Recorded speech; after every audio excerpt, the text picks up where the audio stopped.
Once I had a secret love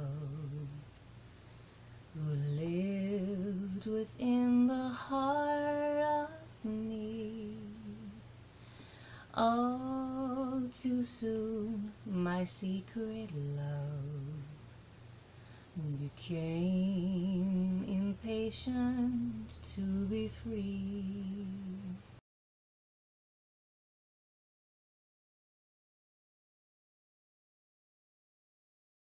Hello! Welcome to my 8th installment of FlossTube videoing. Wow, I'm shocked. If you had asked me 3 months ago if I would be doing this, I probably would have told you no way. But I'm actually here, and it's cool, and so welcome to all of my new subscribers. Thank you so much to my loyal subscribers. I love the fact that some brave souls actually like to tune into my videos. So this is exciting, and it's fun, and it makes my stitching more motivated, knowing people actually are watching what I'm doing. So that's fun, and thank you so much for coming back again. I found out that I got my first dislikes on my last video. I don't know why. That's my only frustration with that scenario. I mean, I can deal with having dislikes on videos. It's not surprising to me. The only thing is, I wish when someone disliked, they would like let me know why. You know, a little bit of constructive criticism is not a bad thing. And if I find out why I was disliked, you know, maybe I could tweak some things and improve. So, I would prefer a comment explaining why. I mean, unless you're just going to be rude, then okay. Don't be rude. Don't be rude. Anyway, I stumbled upon the video analytics a couple weeks ago. That information can mess with your head. I don't recommend it. That messed with me, realizing that my videos are roughly 45 to 50 minutes long, and the average person stops at about 15 minutes. That's not too good of a record, right? Anyway, yeah, don't mess with video analytics if you don't have to. It can frustrate you, like it did me. So anyway, I know you came here to talk about stitching, so I'll go ahead and get on to that for now. This was not my focus piece this week, but I did get a little bit of work done on my HandDyed. So from about there down, it's not that much, but you know, those are little stitches. So yeah, from about there down, and it's coming along. It's actually a quicker stitch than, say, the 22 count, 25 count. I can stitch a little quicker with this fabric, which is the 18 count Aida. I can stitch quicker on this, and my stitches look a lot nicer on this. So I'm doing it 2/1. I did not like my stitch quality on the 22 count. All my stitches were wonky, and I just wasn't happy with that. I have been considering on my next project trying the 25 count 2/1 using the tent stitch, because from what I've seen, it actually looks like that's pretty good coverage. I don't know, but that's an option. But so far, I'm happy with this. I think it's looking good, and it's coming along fine. So I'm happy. All right, but my big news this week is that I have a finish. I actually finished my pretty little Washington. I finished it. It's all done. Okay, wait a second. There are 5 stitches left. It's true. On the flagpole. I forgot to put the flagpole in there. But anyway, isn't that cute? So that took me roughly, what, 3.5 weeks to finish that? Maybe it was closer to a month. I honestly don't even know. I'm just thrilled to have it finished, because it's cute. And now I can move on to working on my bigger projects again. This was definitely my focus piece this last week, and I'm glad. Now, this one little thing, this shows me my weird, you know, perfectionist thing about me. One of the things that frustrates me about this picture is the back, is this little doodad right there. I got a loop. This little loop right there. That annoys me, knowing that that's there. I'm not going to rip it out, but it does annoy me. I'm silly. I'm silly. Because I should just be thrilled that it's done, right? Anyway, so that was fun. That's the Pretty Little Washington by Satsuma Street. And I totally recommend this as a project. It was very easy. It was quick. And there's a lot of straight stitches, which means you can get going a lot of straight lines, and then I do the railroad. It goes quickly, so nice. That's the only Satsuma Street I have ever stitched. I am assuming other Satsuma Streets would probably be quicker stitches as well. So yeah, look into that. They sell them on Etsy. They sell them on 123 Stitch. Check them out. They're fun. Okay. That's all I have in the way of whips this week, because, like I said, focus piece and a finish, yay! So I'm going to show you I'm going to showcase one other finish this week, and I finished this a few years ago, but this was done on a 28 count. This is, I believe this is Monaco. It's a really gorgeous piece of fabric. And this is Mirabilia's Queen Mermaid. And this was done on a piece that was hand-dyed by a company called Heirloom. I mentioned before that they did absolutely gorgeous fabrics, but they stopped, like they discontinued their brand several years ago, and I was thrilled that I got like 3 or 4 pieces from them. That's one of them. I mean, look at the detail. Look at the colors in that thing. So pretty. I did her skin 1/1. She's lovely. Very happy with her. I think, okay, actually I'm remembering this as I go along. I think, oh, it's so embarrassing. The pink color, I kind of altered the pink color just slightly to blend with my fabric better. If I am recalling that correctly. I altered the pink color to a slightly more lilac-y tone instead of just straight pink. So, yeah, I liked that. I thought that turned out well.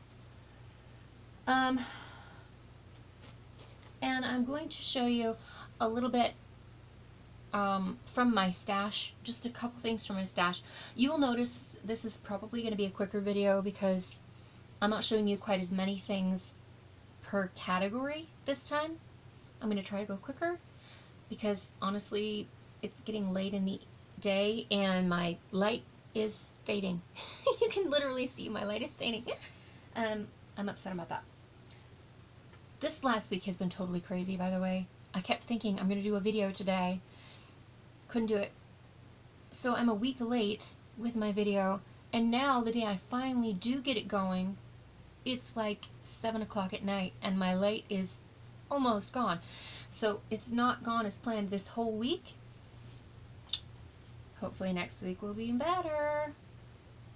Alright, I'll show you, I'm going to showcase a couple needle minders right now. And these ones are ones I made myself.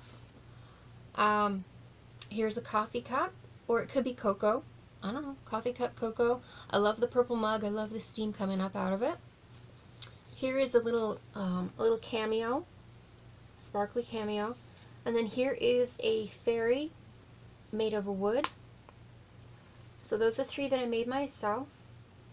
And they're very cute. I like those a lot. By the way, before too long here, hopefully within the next couple weeks, I will be selling some needle minders on my Etsy shop.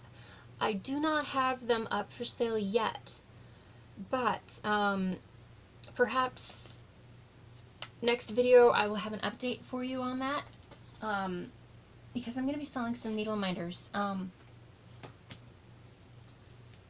And I'll keep you posted. My Etsy shop is always linked below because I sell scissor fobs as well.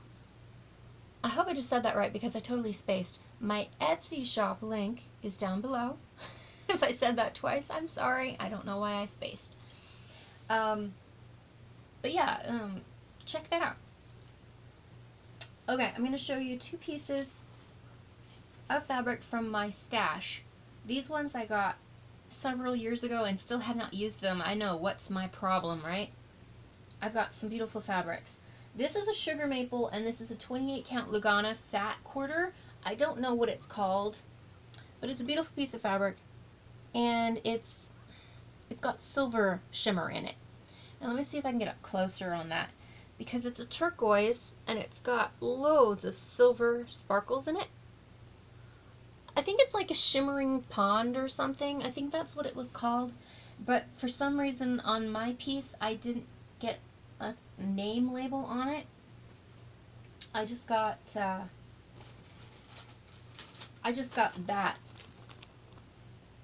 I didn't get a name listed on it. So I'm guessing on the name because it looks an awful lot like Shimmering Pond or one of a similar name. I could be botching that up. I'm in a hurry, I'm feeling stressed. But it's a beautiful piece of fabric. I got that on eBay several years ago. And I know that they do sell them from time to time on eBay, and I keep my eye out on them. I don't find fat quarters terribly often anymore, though. So, anyway, this is one more piece. This is a pole stitches, and this is Dawn Chorus. And this one is one of my favorite pieces because this is pink and gray and blue. It's lovely. Lovely, sparkly, opalescent. Now, I do have one little story, and I'll show you those colors up close, although they're not really showing very well. A number of years ago, I actually stitched 2 models for pole stitches, and apparently they didn't need my help after that, so I haven't done more than that. But I did 2 model stitches for pole stitches, and the way they reimbursed was they gave me credit, online credit at their store. So of course I went to buy some pieces of fabric, and I ordered one 25 by 27 piece of the Dawn Chorus for a Passion Ricamo picture that I'm stitching, and I ordered an 18 by 27 piece for the Mirabilia's Stargazer pattern. I was so thrilled that I was able to get both of those pieces of fabric, and I only owed about $2 over and above. But when I got my package, she had accidentally, I do not blame her at all, I know it was absolutely an accident.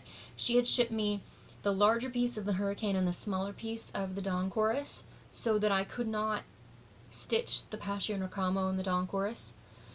And so I wrote her about that, and I said, you mixed them up and you sent me the wrong size. I can't stitch the picture I was going to stitch on it. And she said, I'm really sorry, you know, I didn't mean to do that.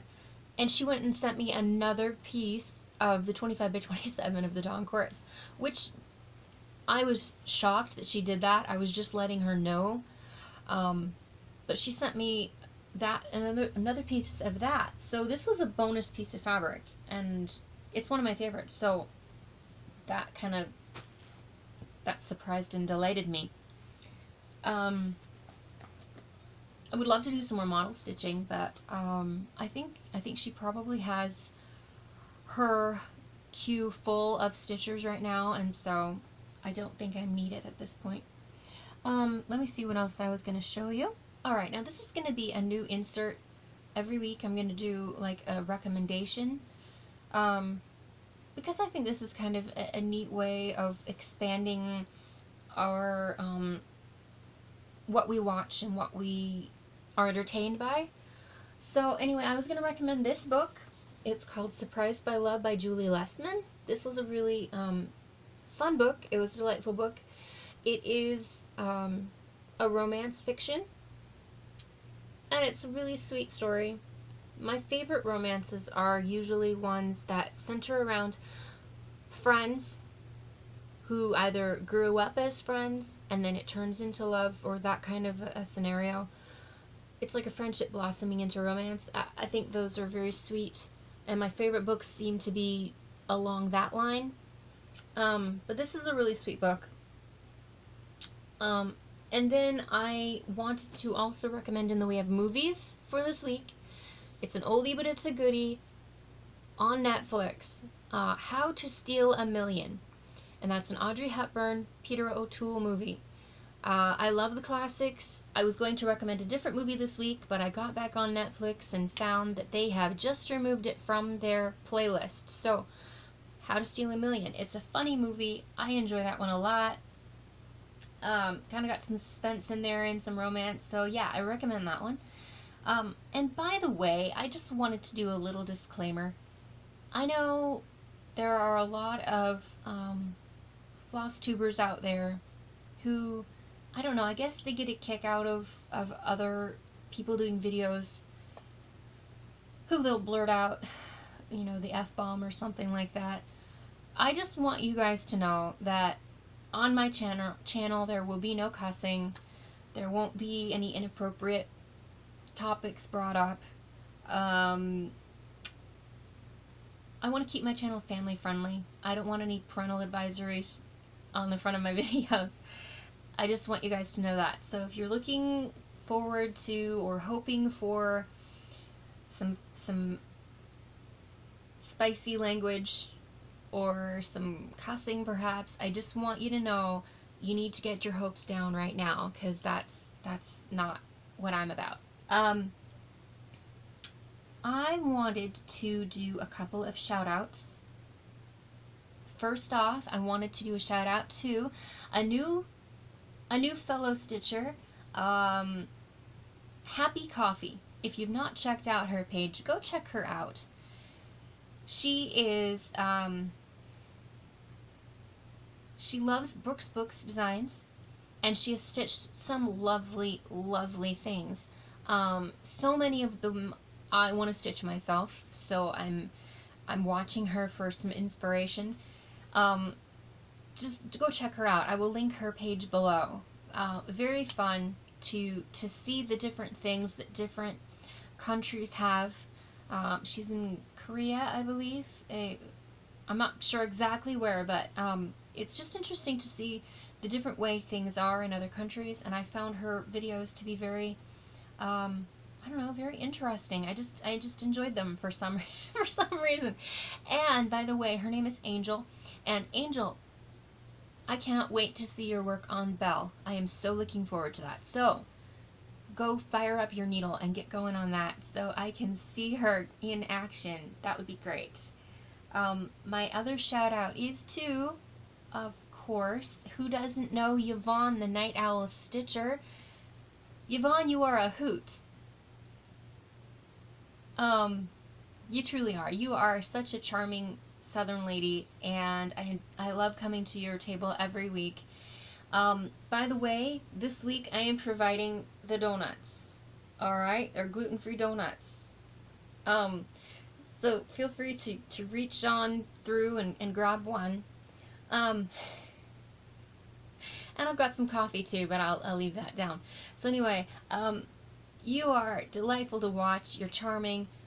If you've not seen her videos, go check her out as well. Honestly, I don't know how you couldn't have seen her videos, because she is all the rage these days. But I love her dough bowls, how she does her adorable displays. She's so creative, and she is soothing as well. Honestly, if you're in the evening and you just want to watch someone who's a little calmer, a little more genteel, go ahead and watch Yvonne. She is just delightful. Those are my shout outs. Now, here is another insert I'm going to be putting into my videos. Another segment, so to speak. And that was a a great little send-off towards my new segment, because I'm calling this segment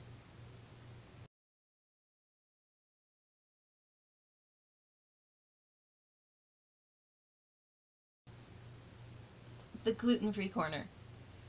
I know that the gluten-free is not a massive amount of people probably here that are going to be gluten-free, but I have heard of a couple already. So I thought I would just give out a couple hints, a couple ideas, because honestly, when I started going gluten-free, I felt like I was in over my head, like I was starving. I didn't know what to eat. And this was about 9 years ago, and gluten-free world has exploded since then. Anyway, this is a recommendation. These are the donuts that I just showed. These are the Kinnikinnick. I'm pretty sure that's what it is. Kinnikinnick foods. They have like 4 different flavors of frozen donuts. You pop them in the microwave for about 20 seconds, I find. And then they taste really good. Now, they don't stay super soft for long, so once you nuke them, you need to eat them pretty quickly. But the flavor is good. Sorry, the flavor is good. You got chocolate, you've got a sugar dipped one, you've got the vanilla, you've got a maple. I think the maple is my favorite. Check those out. They're in a freezer section of like specialty food stores. They're great. They're kind of expensive though. They're like $1 a donut. But I usually wait and get them on sale, because they do go on sale every couple months, every few months at my natural food store. I usually wait on that, and then I get a couple boxes at a time. And the other thing for my gluten-free corner is I wanted to give you guys, for those of you who need it, I have created my own gluten-free shake and bake mix. I use it for everything that needs like a shake and bake or a breading, and my whole family loves it. They love it better than shake and bake. They love it better than any kind of panko breading or anything that you buy out in the store. So I thought I would share that recipe with you guys. Even non-gluten-free people really like my shake and bake. I call it Shakey-Bake, by the way. Gotta have the little difference there. Anyway, so the recipe calls for, I'm just going to read it off to you. If you're interested, you can just copy this down. It calls for 1.5 cups of dry breadcrumbs. Now, these are the breadcrumbs I use. They are Ener-G brand breadcrumbs. They're gluten-free breadcrumbs. It's basically rice flour, tapioca starch, that kind of thing. There's no oats in it or corn in it. So I use 1.5 cups of the gluten-free breadcrumbs. I use 1/2 cup of a gluten-free flour. It can be any gluten-free flour. It does not matter. This is not baking to rise or anything like that. So any gluten-free flour you have, I've even used just straight white rice flour if that was all I had. Anything will work for that. 1.5 teaspoons of salt, 1 to 1.5 teaspoons of dried rosemary, and you crush that. And I will use a mortar and pestle to crush mine up, because that extracts the flavor better. 1 teaspoon of paprika, 1/4 teaspoon of onion powder, and what you do is you mix that in a bowl. I keep mine in a lock and lock bowl in the fridge. You mix all the dry ingredients together, and then you add in 3 tablespoons of vegetable oil or avocado oil, which is what I typically use, or you can even use olive oil if you prefer. 3 tablespoons, and then you mix that all together. You can use a spoon, you can shake it, you can do whatever you want. You can keep that in the refrigerator for a couple of months at a time. It tastes awesome. That's all there is to it. I fry my chicken with that stuff. I do my regular shake and bake with that stuff. Chicken, pork, anything you want to cook. It's great. So I hope that may be a nice little hint and tip for you guys. It's really yummy. I would love it if you try it. Let me know what you think, because I personally love my shake and bake. I think the flavor is really, really good. So yeah, try that. And I would love to know if you guys are actually gluten-free, if anything I show you either now or in the future is of help, because honestly, I could have really used some help and advice when I first went gluten-free. It was a challenge, a huge challenge for me. So, enjoy that. Okay, and then I'm just going to show you this one other little thing just because I'm silly this way. This is my perfume that I'm wearing, and I love this one. This one, I think I've mentioned it before. This is the Clean Cashmere. I have them in a couple little roller balls that I got in a set on sale one time. And then I have the Clean Air.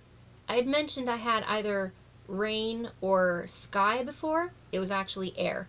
This one is the lightest scent of all of them. It's very, very soft. And this one is the most, I would call it, the most romantic of the scents. This is the one I'm wearing right now. It's got a tiny bit of a musk to it, but every one of these scents, they're just light and they're clean. They don't overpower you. They're just great. The only one that's a little bit stronger, and I have to watch how much I use, would be the Warm Cotton, because if you put too much, you smell like you've been at the laundromat. So you just want a little bit of it. A little bit goes a long way, but they're just all great fragrances. They have a new one that's only available at, I can't remember if it's Ulta or Sephora, but it's called Clean Blossom. I want to try that one so bad. I have not tried that one yet, and I want to try it so bad. So anyway, I told you this would be a shorter video, and I'm glad that it is. I thought I would just leave you off with one quick joke that my dad came home and told me the other day. I'm not typically a joke teller, but this one, okay, this one was pretty witty. Okay, so when you go into a restroom, you're a Russian. And when you're done using a restroom, you're finished. So while you're in the restroom, what are you? European. Alright, that's the joke. Whatever. Maybe that one's an old one. I don't know. I never heard it before he told me, so it's new to me. So anyway, that's all for now. I hope you enjoyed this video. For all my new subscribers, thank you so much for joining me and getting through this video. I hope I was helpful. I hope I kind of inspired you a bit. Have a good rest of your weekend. Enjoy the summer. It's been wonderful, and get some sun. Enjoy your stitching. Have a great week, and I will see you next week. Till next time, ciao for now.